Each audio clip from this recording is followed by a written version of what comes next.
Hello, and welcome to another update video about Solana. So on the Solana chart, we are still holding above this support area. I only want to focus on the smaller time frame. Anybody who's interested in the bigger picture, large time frame, I think we talked about it yesterday in the last few days. I'm sure we will do that again.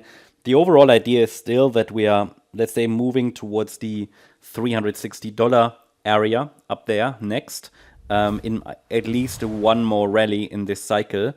So far, the price has formed that expected one more high here around the 19th of January, but we are not there yet, not at the target area. So I would prefer one more high in this cycle.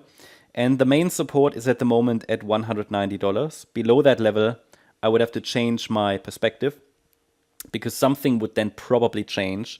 What shouldn't happen at this point is a break below that level. Okay, we don't want to see a break below the $190 level in this phase of the market. So that would be a bit concerning, but we're far away from that level anyway. And when we then, so this is the bigger picture, right? Overall thesis is that a fourth wave bottomed here on the 13th of January, and the fifth wave would unfold as an ABC structure. Actually needs to be like that, okay? And this fifth wave, has already done the A wave probably.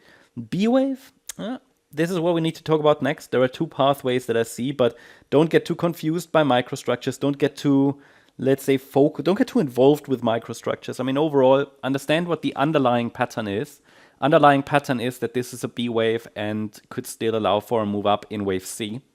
I think it's clear that we have no upside breakout signal yet, so the risk is that the market might test the support area again, possibly around $209, $210, the 61.8 retracement.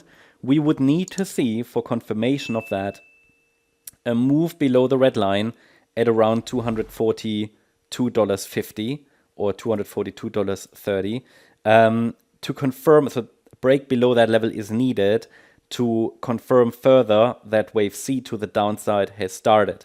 In this case, we completed an A wave anyway. Here, that's the idea. A substantial top. And then this here would be a B wave correction, which formed an A wave. B wave as a sideways triangle. And we might have started the C wave to the downside.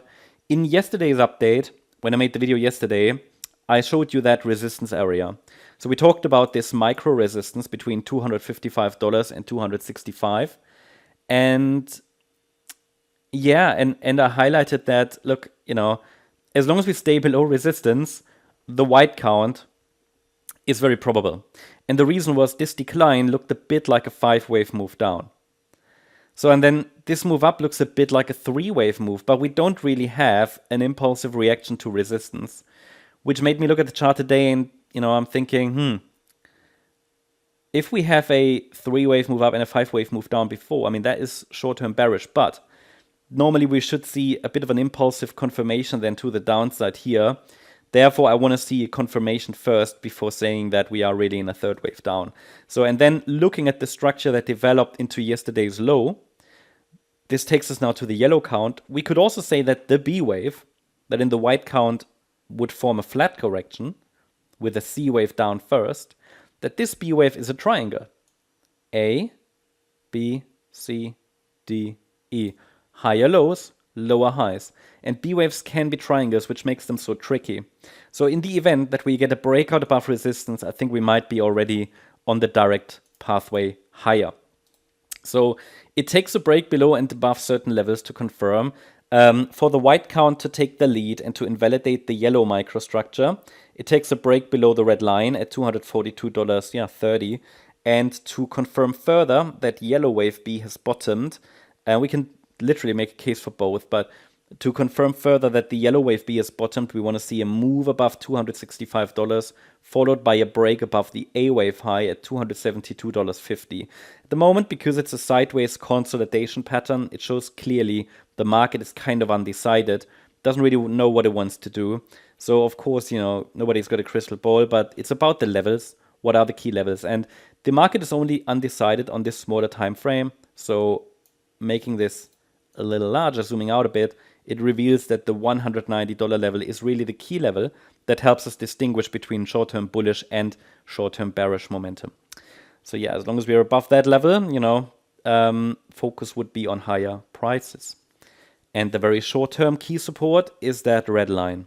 That's the update about Solana. Hope you liked the update. If you did, please hit the like button, leave a comment, and subscribe. And if you really like the content, then please check out the channel membership.